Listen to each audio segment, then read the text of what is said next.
Now, ladies and gentlemen of Florida, welcome to the Docs Report. This is a special public service announcement for the average homeowner, homesteader, residential property owner in Florida.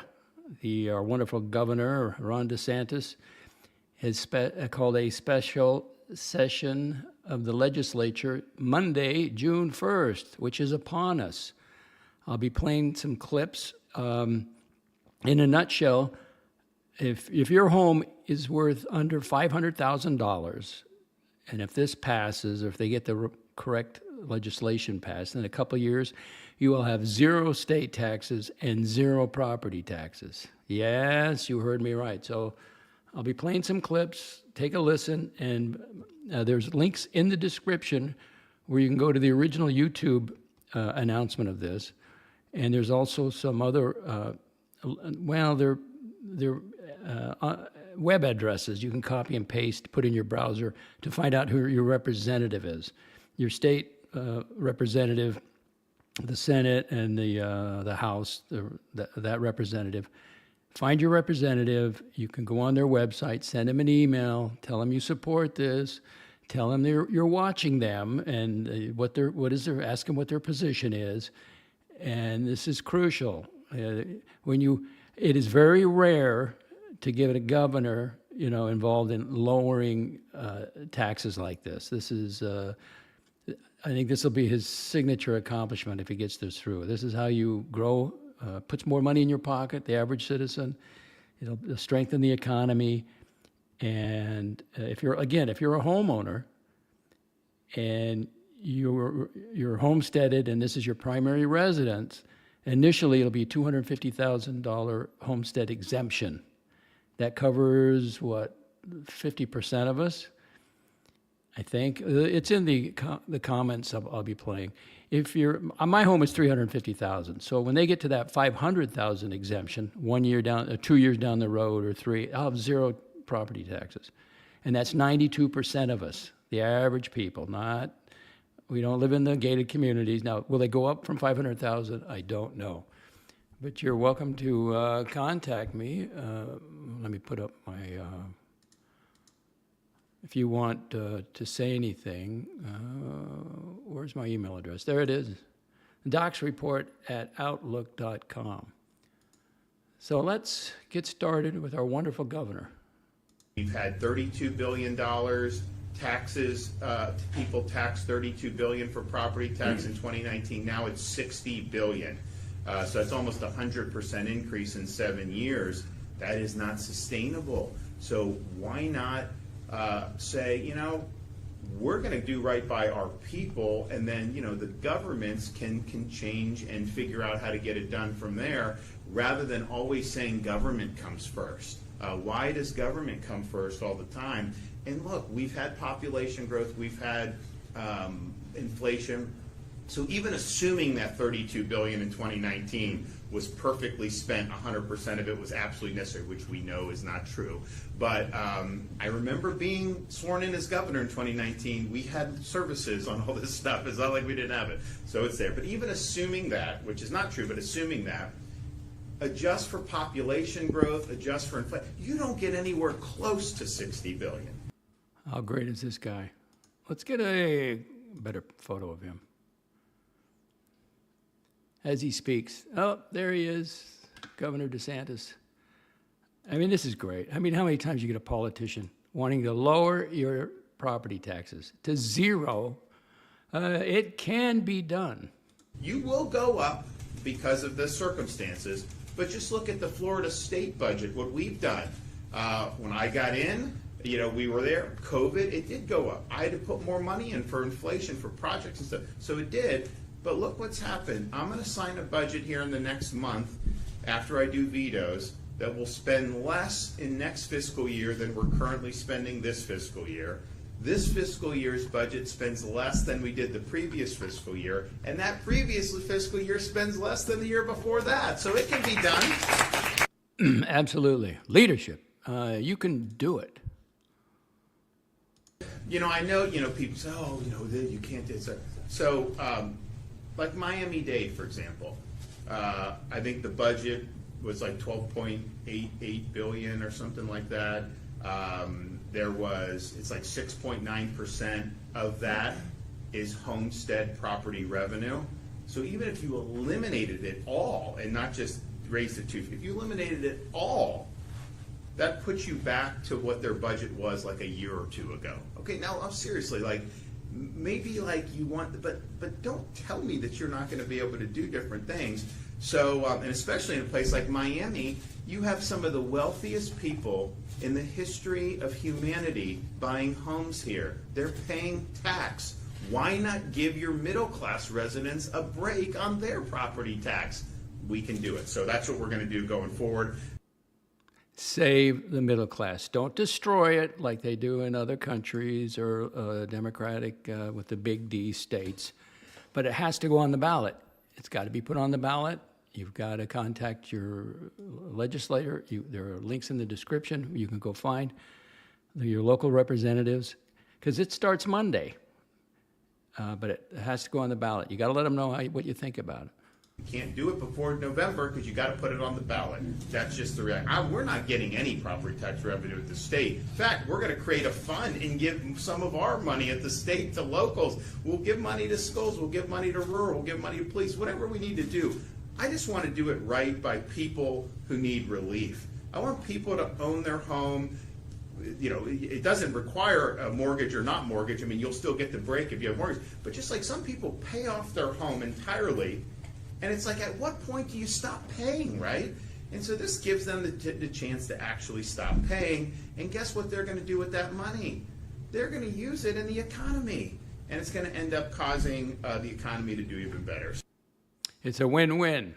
So if you're in Sumter County, Marion County, Lake County, or you're living in the cities of Ocala, Lady Lake, Leesburg, you know, they'll cover up. You'll get core services. That's not going to be harmed. They just get the money from somewhere else besides your property taxes. Relief to the people. When it'll come time for November, it'll just be a question of, you know, you're going to have people saying that, like, oh my gosh, if we do this, like, we're not going to be able to have any services we're going to have. That's what they're going to say. And the question is do you believe that? Is that credible? Is it credible to say that when they've gone from 32 billion to 60 billion in 7 years? Could you do it with a little less? And that's even not counting the fact that we're putting money in the kitty from the state, which, you know, some of my Republican friends don't like. You know, my view is just like, I just want to make sure people get the relief. And so if me kicking into the kitty is going to help get that done, I'm going to do it. Lord knows we've had a lot of surplus in Florida over these years. You know, I got to the point where it's like, you know, we had all this money would cut tab, but I mean, like the taxes, you know, a lot of the foreigners and the out-of-staters pay a lot of our sales tax. So we don't have income tax, we don't have property tax at the state level. So using that to help with relieving the local burden, to me, is amazing. And so we're going to do that. So Once again, leadership. How great is this? So, Governor DeSantis, wrap it up, and then we'll move on to something else. So final thing I'm just going to say again, Monday we have the property tax in front of the Florida legislature. We've had a lot of legislators who've been really productive on this. I know they've been talking to their constituents for many, many weeks and months. You know, we've been talking about this for pretty much after the last legislative session in 2025. We were looking forward to this November election to have something on the ballot. And, you know, we've talked to a lot of people, analyzed a lot of different ways. But I think what we have put forward, if you believe that people need relief, and you think that's important, and I do, it's hard to argue against it. I mean, when you raise the initial threshold to 250, that's 60% of people who are tax-free. And these are not people that founded Google, right? These are working class, middle class people. Some of them older, some of them younger, right? And then as you go up, you sweep in so many people to actually be able to own their home. tax-free. And I think that's really important. And there'll be a time, it's going to phase in. There's going to be different steps to the process, and there'll be things that happen, but we'll get there. And initially, you're getting a huge break on that. But then what you're also saying is, because we knew they'd say you're not going to have essential services, and okay, all the non-homestead residential, which is actually more, Florida local governments get more tax revenue from residential properties that are not homesteaded than they do from the homesteaded properties. And so it literally eliminated all the homestead day one compared. The non-residential or the non-homestead is a lot more.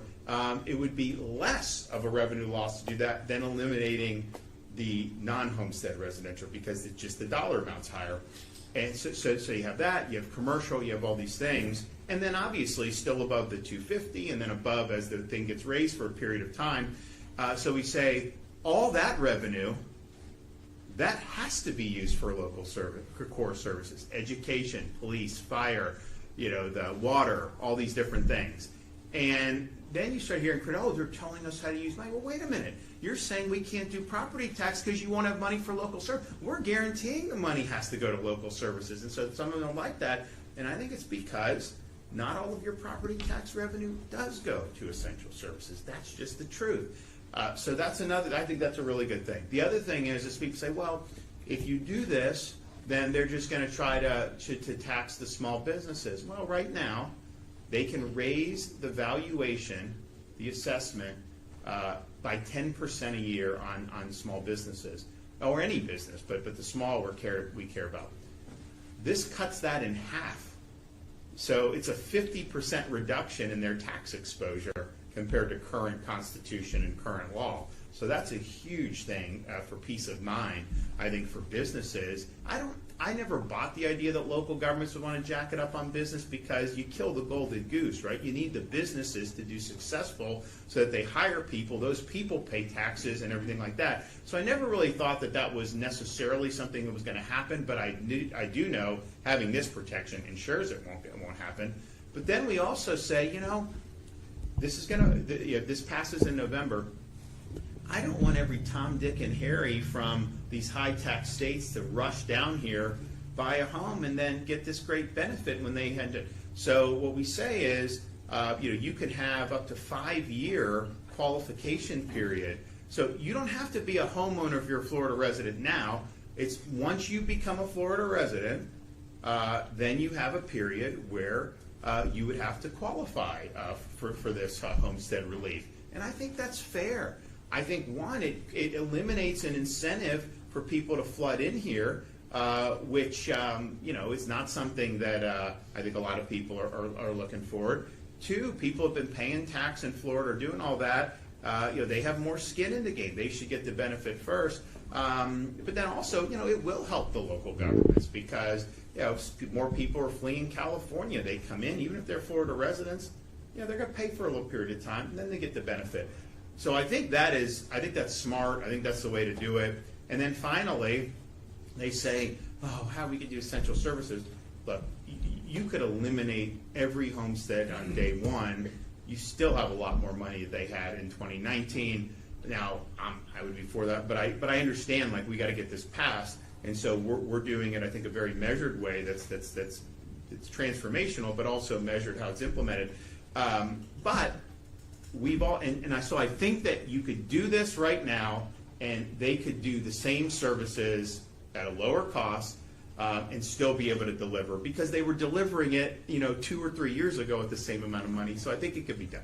But we even said, okay, we're going to take, you notice the legislature didn't do very much tax relief this year, because I think we all know we have this money, and we'll give grants to schools and to this, to make sure as this goes for the next few years, that they're making sure everything's going to be okay. I'm fine doing that. Not all Republicans want to do it. I want to do it because I think it'll get done. I think people will know that we're going to make sure that this works well. But what's going to happen is, this passes, you are going to see the economic base get stronger. You are going to see people have more money in their pockets, and so the tax base in non-homestead ways, not just in property, but another thing, the local governments are gonna get money from that, from the beneficial effects on the economy.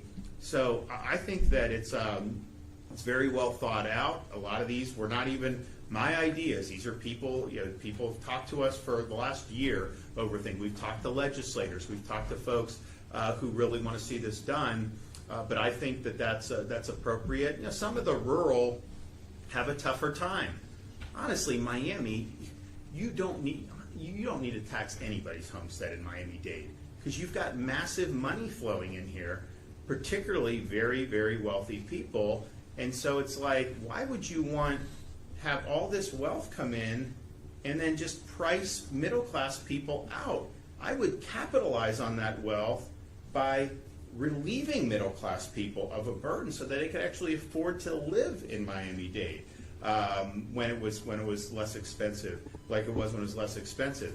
So Miami, Palm Beach, they have all kinds of ability to do this. And actually, they should do it more aggressively than this ballot provision even says, because I think the people that really built this county deserve it. And these are folks that could really use the relief. So that'll be Monday, Tuesday, and then goes on the ballot in November. There is going to be, I don't know if they put it out yet, but I know that there's going to be a calculator where you can go and see, okay, if it passes, here's my address, what's my tax bill, what will it be? Okay, when it's raised, say from 250 to 500, what will it be? And you can just calculate that, and you can look at that for your properties and for your homestead property, and people are going to be really excited about it. So just make sure you're very vocal. Make sure that you make your expectations known. That now's the time to be able to do this. And final things, just. People say, oh, you can't do this, you can't do this, right? They said the same, honestly, they said the same, you can't be open during COVID, you can't have schools open, they said all this stuff, and so many things they said. But we're in a unique situation because we have 140 million visitors a year. I mean, it's ranged between 135 and 142 for like the last 3 or 4 years. The economy overall, when the economy really does well, that number picks up even more. And I think that probably we've seen nationally a slowdown in tourism from people that are more middle class, and then kind of the affluent are still doing it because the market's been good for them, but kind of the middle class. But the reality is that's a lot of people, and that's a massive tax base just for people coming into the state. And then you have all the snowbirds. So you have Canadians. I mean, honestly, them paying property tax, they pay a lot more in Canada. So it's like, you pay. You have people that are coming for second homes, third homes, all this other stuff. You've got a pretty impressive tax base in most parts of the state. And like I said, on the rural, I'll give them the grants. That's fine. It's chump change when you really think about some of the rural, because their budgets are so low, their population's low, but they don't have the same luxuries that a Miami or Fort Lauderdale or a Palm Beach would have, because you have so many people that want to be down here, so many people that are looking to move here, vacation here. So let's lead the way. Let's take advantage of this unique circumstance and give people that. And final thing is, I hear politicians blab about affordability and never offer any solution for it. I never hear. I just hear them complain and say this and that. I hear these congressmen complaining when they've inflated the currency because of the debt. I hear all this different stuff. It's like, okay, show me what you're going to do. Oh, I'm going to lower this. I'm going to lower this. How? How are you going to do it? They have no answers. I hear nothing. This is how you do it. So one thing we control is the tax. We can determine that. And it's really giving you constitutional protection for your homestead so that future legislators, future county commissions, they're not going to be able to touch that. That's going to be your little dominion, free and clear of the government. I mean, imagine that, how good that is. But I'm sick of the platitudes. I'm sick of people going out there. I mean, I see these commercials like, show up like, oh, I'm gonna make things this. Okay, how? And especially the congressman saying it when we have $2 trillion a year now that's added. They had a lot to do with this. That's just the fact. So don't just talk, don't just say, show me what you're going to do. And, you know, I have not seen very much outside of a lot of platitudes. This is real. This is not platitudes. This will be there, and the voters are going to be able to hopefully grant themselves historic protection for their homestead, for their wallets, and I think it will, you know, improve their quality of life. All right, thanks, everybody. Thank you, Governor. Instead of waiting till November, here's the proclamation. Special session begins Monday. State of Florida Executive Officer, Tallahassee. Over the past 7 years, tax relief. Property values have risen dramatically, whereas local governments collected $32 billion in property tax revenue in 2019, but are projected to collect nearly $60 billion in property tax in current fiscal year, outpacing. All right, so therefore, Ron DeSantis, let's see, special joints, what do they call it? Anyway, they start Monday at the legislature. Please contact your legislators. I have some links in the description, and tell them, ask them what their position is. Tell them you support it. If you're a 92% of us are homesteaded residents, and our homes are under 500,000. Special session, here it is. The legislature of the state of Florida is convened in special session commencing 10 a.m. Monday, June 1st. Okay, so get a hold of them. Send them an email. Tell them you support it. Thank you, Governor. But he wasn't done. He addressed some other things I'd like to play for you. There he is. Let's go to a fabulous job. Congratulate him. Come on. Immigration, a rule of law. And no one can forget how we've led on immigration and rule of law over many, many years, but particularly in the last year, a little bit more than a year, with the advent of the Trump administration, we knew we had an opportunity to actually see immigration laws enforced, reverse the Biden illegal border invasion that he allowed over 4 straight years, and relieve burdens on our citizens, because when Biden lets these people in, hospitals get inundated, schools, criminal justice system. It imposes huge costs on society and huge costs on the justice system, so on taxpayers. So we said, we're in on this. I know it's not going to get done unless you have state and local cooperating with DHS. And I mean, just think about it. You know, you have somebody illegally in the country, they're driving drunk on the highway. In Florida, our highway patrol, when they pull them over, see that they're inebriated, then see that they're here illegally, they will turn them over to DHS, and then they can be processed. If you're a sanctuary state, you're telling your highway patrol, hide the fact that they're illegal, release them back into the community. Really? Why would you do that? And so I said from the very beginning of the time I was governor, not only are we not a sanctuary state, we passed legislation to ban sanctuary cities, which is important to do. But then we did the immigration legislation at the beginning of 2025, which did a lot of things, but the main thing that I think sets us apart, it required cooperation from all state and local law enforcement agencies throughout Florida with DHS in this really historic effort. I just ordered the state to do it, so you know, you didn't necessarily need, but I mean, who knows in the future, right? We want to make sure that's in law. Local, you know, I've got some of these sheriffs, man, they're gung-ho, they'll go out do. I've got others, they don't want anything to do with it. I mean, like, it's just the way it is. Some of them beat their chest and then privately don't want to do it, which is fine, but you know what? Like, we had to put our foot down, so we said everyone's on board, we got to get it done. And if you're not on board, you know, then you can obviously lose your job, lose your position based off this. So I think the success has been really, really significant.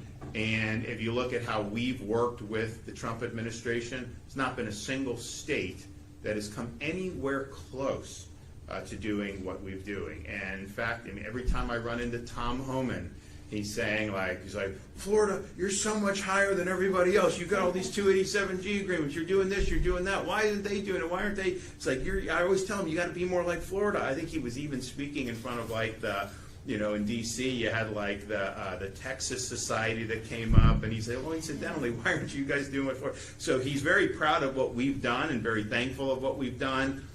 Okay, congratulations, Governor. Florida is safer. DHS was coming in really flying blind because the agency had been decimated, so they needed time. And so really it's been a little more than a year. And because of the state and local involvement, we've been able to supplement what DHS is doing by more than 25,000 illegal alien arrests and processing for deportation. So those were people that if we had not done all that we would do, would be back on the streets. And you have Venezuelan gang members. You've got people that are pushing drugs. You've got repeat offenders. You've got all kinds of stuff represented in that number. And here's what I can tell you. The state of Florida is safer as a result of these efforts. There is no question in my mind. Yeah. Wonderful. Recent operations. And so I'm here to announce that we've had amazing results in recent operations. First, Operation Sandhill Sentinel 9.0. It was a joint operation involving FHP, Broward Sheriff, DHS, Homeland Security Investigations, Florida National Guard, and the Florida State Guard. It has resulted in 250 arrests. It's targeted repeat immigration violators and individuals with criminal history. Arrests include offenders tied to domestic violence, drug trafficking, driving under the influence, assault, and other violent offenses. So I want to thank everybody that's been involved in that. That was a very successful operation, and again, people in southern Florida are safer as a result of that.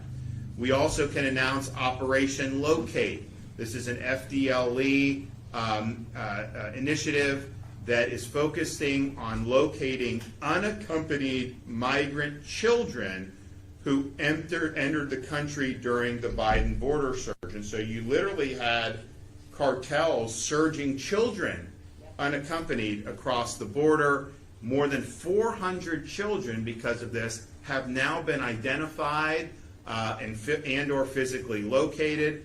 This will help us uncover trafficking networks. It'll help with missing children cases, and it helps with other high-risk situations. So we can forget about some of this stuff that happened then and act like that there's no more reverberations just because they're not being flooded in now.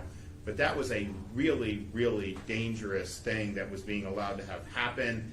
And it's like people are acting like, some people try to say having open border is compassion. How is it compassion to empower drug cartels to exploit minors? That is not compassion. That's a dereliction of duty. And fortunately, we're doing something about it. We've also done Operation Criminal Return, 10-day operation between FDLE and DHS targeting illegal aliens who are sex offenders, career criminals, and other serious offenders. That led to 230 arrests. And again, you had people that have been convicted of very, very serious crimes, not just suspected of that. And I've said all along, I mean, if you're an illegal alien and a convicted criminal alien, what possible basis could there be for anyone to object to that? But I've also said waiting for someone to be convicted is not smart, because I want to identify and remove before some of our citizens get victimized by folks. And that's what we've done across all these different operations. But this particular one got a lot of bad people, and we're able to do that. Isn't that nice to hear common sense? Doesn't that resonate with you? It resonates with me. So proud of this guy. Now we're going to introduce you to Mr. Matthew Elliston. He is the Deputy Director of ICE. And he had something to say. Hey everybody, Matt Ellison, the new Field Office Director of ICE. I started about 6 hours ago. I'll say before I came here, I was in charge of technology for ICE, which is a great job, and we look forward to bringing that new technology here to Florida first. Thanks to the governor, I was the Field Office Director of Baltimore before. I know all about sanctuary jurisdictions.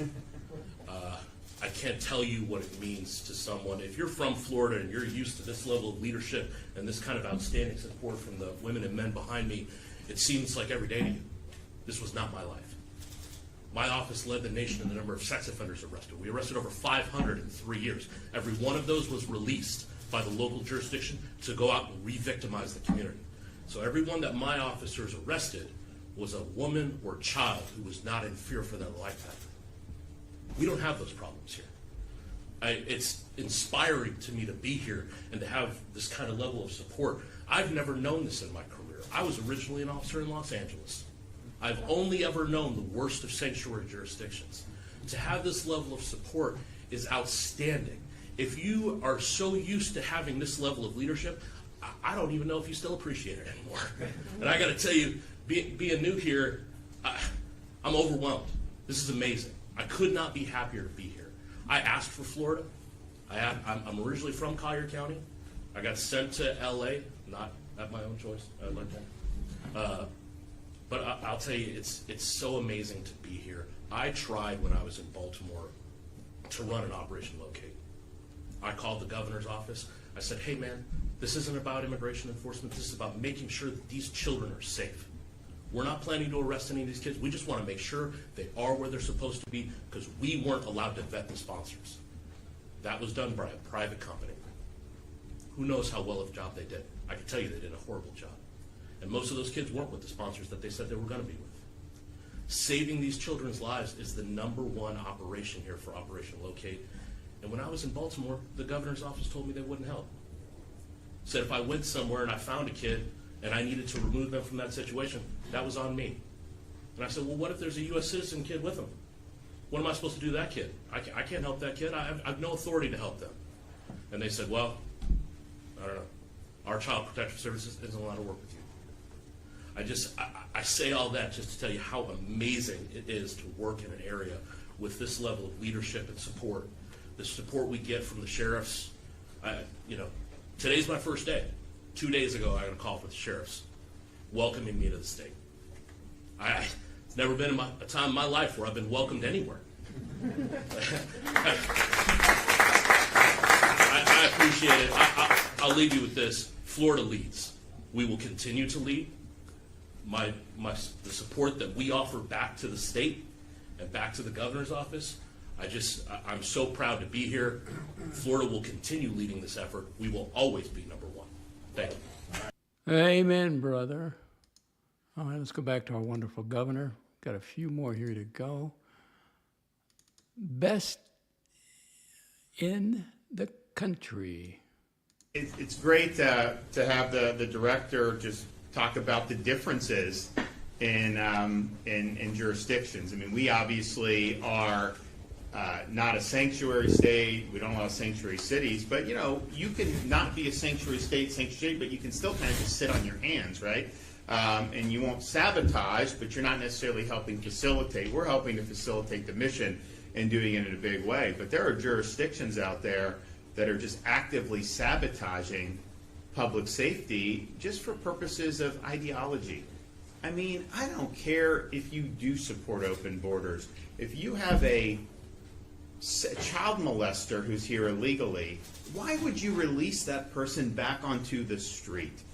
Is there at no point do you think maybe you got to take this seriously? So I think that there's just been an appalling lack of judgment in some of these jurisdictions. It's made them, some of them, unlivable. We've seen obviously urban areas hollowed out, unfortunately, over the last 10 years. And those policies are going to lead to bad results. That's just a result. That's just a reality. So we're doing it a different way, and I think the collaboration has been the best in the country, and we'll continue that way. Absolutely. Democrats, delusional, deranged, and dangerous. Now, he did do some Q&A, and here's one response that he gave. Saved lives. What I don't want is to be a Baltimore where people are getting released. That's what I don't want, because that's not going to make the public safer. And it's just, I've met with these angel moms over the years, and it's just a type of thing where you lose your son or something to an illegal alien who's been deported 3 times and then back and driving drunk or something. It's like, at what point does the rule of law matter? And it's just, these are tragedies anyways, but I think it's extra salt in the wounds to know how preventable some of those are. And so that's kind of how I always viewed this is, you have people here illegally. Some of them do have criminal records. Some of them, maybe haven't been convicted. But, the reality is the people that are in the kind of the underworld where they are committing crimes, whatever they're convicted of, they've committed way more, right? I mean, that's just like, you're innocent until proven guilty in terms of being in prison, but in terms of immigration enforcement, you don't have a right to be here anyways. And so people could go into that wide-eyed, but I was just like, I don't want to be in a situation where there's more angel moms being created when it could have been prevented. So I can say, without question, every tool available to us we have used. We've done everything in our power to get this right. We've had huge, huge success, and it is no question it saved lives. Okay, let's see, just 2 more to go. And more Q&A. This was on the Florida State Trooper. This is just the truth. I mean, Highway Patrol has really kicked butt in this. And if you think about it, in terms of public safety for Floridians, the illegal alien driving and reckless driving and drunk driving is a huge risk. Look, I know that there's U.S. citizens who unfortunately do drive drunk, and it's a scourge. But the percentage of some of the illegal aliens that are driving, it seems like it's high. I see it a lot, and then you have the situation where you don't have insurance, you're not eligible to drive, all this stuff. And so what Highway Patrol has done has been really, really positive, and there's no question that what Highway Patrol has done has absolutely prevented future offenses from happening, because they're getting them on the road, turning them over, and it's been very, very seamless. They deserve a lot of credit. We put in the pay increases in the budget. How did that come out? Did you get any? 4%. So you got some, yeah. Did you guys get any? 4%. Okay, and we wanted 10 or 15, I think, yeah. Well, they did get some. We did better last year, I think, with that. But we tried to do it just because we recognized we had FHP at the border, southern border under Biden. They're helping out. We had them doing this, stepping up to do. I mean, they've done a lot, and it's been really good to see. Success is good policies and leadership, good leadership. You got to have both. And he supplies it. Florida's a great place. Final Q&A, there's a comment on Supreme Court of the United States. Yes. Yeah, the Supreme Court recently dropped Florida's case against California and Washington for undocumented licenses. Your thoughts on that? I think it was a mistake. Justice Thomas and Alito got it right. The Constitution provides original jurisdiction to the Supreme Court when there's a dispute between 2 states. That's really our only remedy for this. And I think they were right. I think they should have taken the case. I think we had a good case. So then the question is what can we do to protect our people as best we can? And we already don't recognize California licenses for illegal drivers or drivers that don't speak English as it is. And so our guys will police that. I know Dave and them will police that, and we need to police that. But we really deserve to have our day in court on that. And it's just, it's frustrating because they always talk about, this arch conservative Supreme Court. And the reality is when different cases come down, if you give me 50 cases and there's different splits, the reality is you got two that every day you know are going to get it right. Sam Alito and Clarence Thomas. And so they were the two who sided with Florida on this. I think that they were right to do so, and I was disappointed to see. But you know, we're going to keep fighting on all these fronts. If you notice, we kind of started the whole thing on making sure they could understand English to get these licenses. They did a great job at the Trump administration with Secretary Duffy. He's been pushing on it. Some other states have followed suit. I mean, like. There you go. That's it. Thank you, Governor. And we'll wrap it up here once again. Find it here. Thank you, Governor.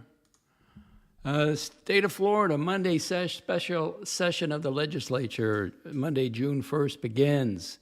If you are homesteaded, residential, you're a resident, homesteaded, he's going to go for zero property taxes.